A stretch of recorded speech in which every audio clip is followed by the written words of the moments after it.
Hey everyone, welcome back to the Suburban Homesteader. I have a little bit of an update with our tomatoes. I'll take you through updates for both type of methods that we planted in regards to the vertical string line and the horizontal string line, as well as our deep horizontal and shallow planting methods. So a bit of a sad tomato update. As you can see, the vertical string down method hasn't really been successful. A lot of the strings have snapped in the heavy winds that we had a couple weeks ago, and I think over time, like the twine that I was using maybe degraded with the sun and how heavy the plants have been. So a lot of them snapped. I've tried remedying it and it just wasn't good. So pretty much nearly all of them have snapped at some stage. So as you can see, they're all hanging on the ground, which isn't good because it also promotes more pests and diseases, getting a lot more damage from caterpillars and everything else. The horizontal method, which I've recently found out, it's called the Florida weave. This has been going really well. So the San Marzanos, despite collapsing, and the mini Romas have probably been the two most prolific fruiters. And probably 99% pest and disease free from once I've harvested the tomatoes itself. And the mini Romas are going fantastic. So I actually probably should have had a much taller spike or T-post or hardwood stake, probably as tall as this one. That's probably I think that was a 2.4 meters post, and I think maybe this was 1.8. I think that's as tall as they get around here. And as you can see, it's actually grown up and it's tipped over. So it's actually hanging over. And I have a feeling it's also what's shading out our king egg Romas. Although I'm getting some fruits from them, they probably haven't gone as well as the others. And I think it's because they're just getting shaded out by the San Marzano, the mini Romas. I'm pretty happy with the Florida weave or horizontal string method. It's very easy to maintain. And very easy to harvest, very easy to, if you need to manage pests or disease. And it pretty much, unless it comes over like this, it pretty much keeps a really good corridor where it helps with airflow. Whereas this bit of a mess, not so much. So a lot of the fruits drop to the ground. It's hard to maintain, hard to get in there and pick up the ones that have dropped and rotten out. Despite all this though, we've managed to actually harvest about 20 kilos worth of tomatoes across the 4 rows. So I've decided to rip all these tomatoes out. I'll cut the strings. If anyone has any recommendations on a thicker twine, I'm all for it. I really want to still continue experimenting with the string down or the vertical string method. It's just, the twine that I'm using is just not strong enough. And that's what is snapping under the weight plus the winds. So if you have any recommendations, I'm all for it. But right now, what I'm going to be doing is I'm going to be ripping out all these tomatoes. And then I'll drag it out here. I'll pick up all the last tomatoes that I want to pick up. I'm going to re-amend the bed. Blood and bones, some extra compost, things like that. And then I'm looking at planting some more tomatoes. And normally I don't do tomatoes straight in after the next, but I end up buying some more tomato plants, and I'm still keen to get a later season harvest, that succession cropping, so to speak. So I'm gonna have a look at clearing all this. I might put another stake or a T-post in. I might try the string down method again, but it's slightly different. I'm gonna be putting a horizontal post down the bottom. And then what I'm going to be doing, because I only did a single string initially, and then I actually tied it to the actual base of the tomato plant and rounded up that. What I'm going to do this time is I'm actually going to do a double string down and tie it onto the horizontal post rather than the plant itself. And that way, hopefully that will be a bit more supported then. And I'll be able to twine up between the two twines, and I'll maintain it that way. The second row, I'm going to do another Florida weave, but obviously it's going to be a lot taller, so it'll be great for the indeterminates to grow even taller compared to the other side where it kind of flopped over. So I'm going to be doing 2 different methods here with these T-posts. I haven't given up on the vertical method. I just got to refine it, but that's what I'm going to be doing in this bed. So let's get started.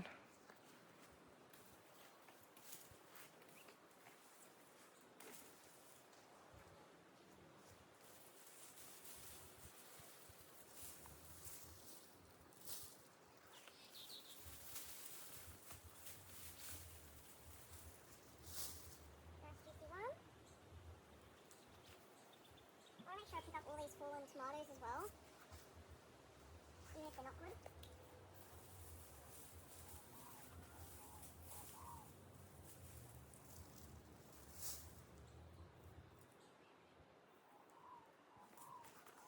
Now, out of the Romas, the San Marzanos, and the Granny's Throwing tomato, the Perfumer Bruiser, that did not go well at all. That was probably the worst performer out of all of them.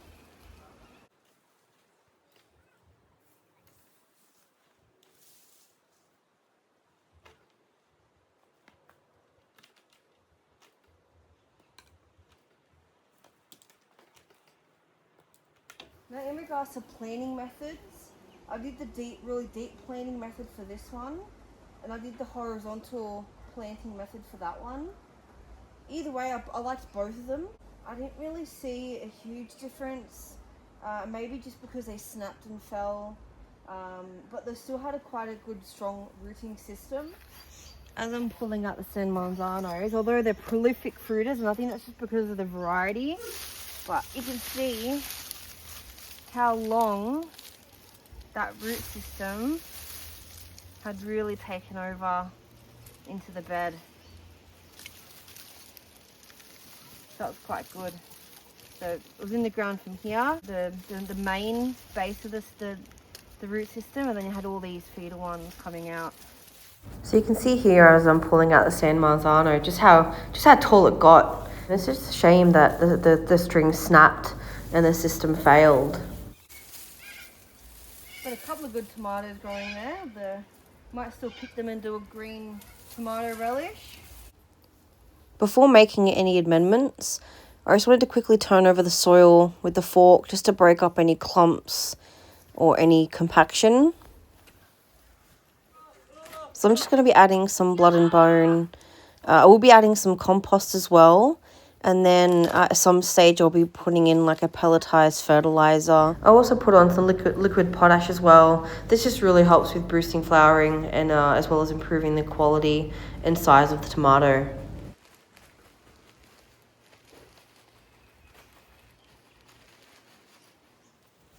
Just giving the soil a bit of a fluff to mix in all the amendments.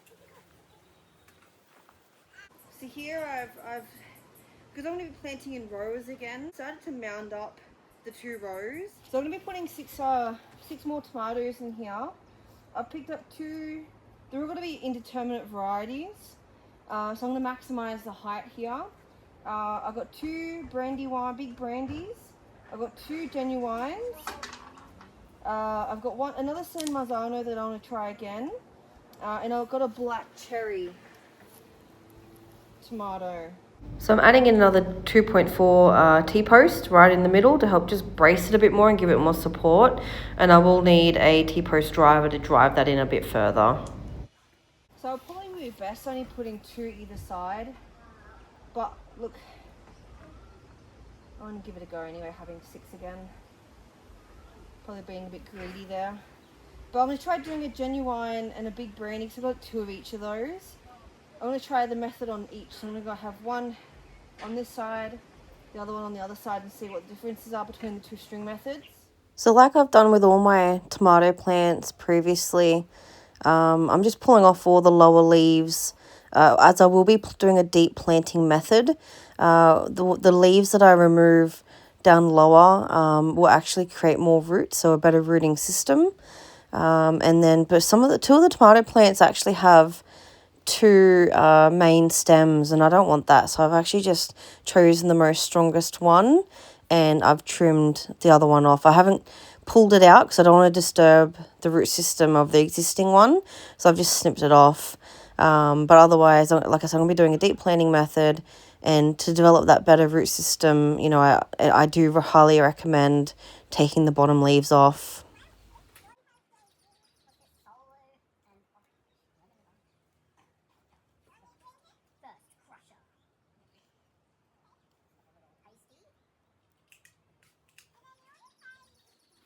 So for the horizontals, I've just chosen some hardwood stakes, and I'm just using some long cable ties to secure it to the T-posts.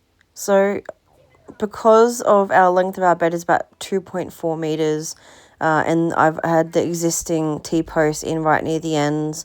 Didn't really have anything that was long enough to go across both T-posts. So I've decided to put that one in the middle and just having the two shorter ones to tie off. So double looping in the center essentially. I think this will be a better supported system rather than having one long one anyway. That's what I'm hoping anyway. So we'll see how it goes. If it doesn't work, I'll do it different again next year. So this is a little bit of a close-up as to what it looks like. I've just got the two hardwood stakes going across and cable tied.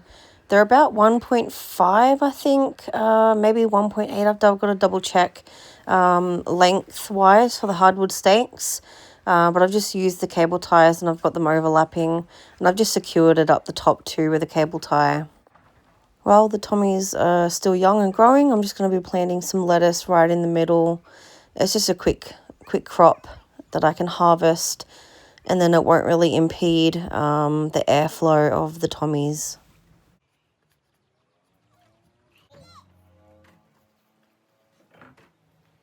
I might go ahead and put one horizontal string along here because they're probably at a height where I could start, and then I'll start the string down method here as well.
Alright, so that's all done. So I've had I double lined the strings on each of these three, and I've got the horizontal star pickets or horizontal hardwood stakes going across. I've just cable tied at the top to secure there as well. And then I've started the first horizontal string for the other side for the Florida weave. Just got to mulch now. So hopefully these two modified methods will show success. Like I said, I have modified the string down method. Hopefully that's a bit more successful. And then I would like to try the Florida weave with a bit more of a taller star picket. So we'll see how that goes. I'll keep you updated. Thank you very much for watching. If you enjoyed this video, please like and subscribe to our channel, The Suburban Homesteader AUS. Also have an Instagram account, The Suburban Homesteader AUS, where we post a bit more daily updates and progress. So appreciate you watching, and catch you on the next one.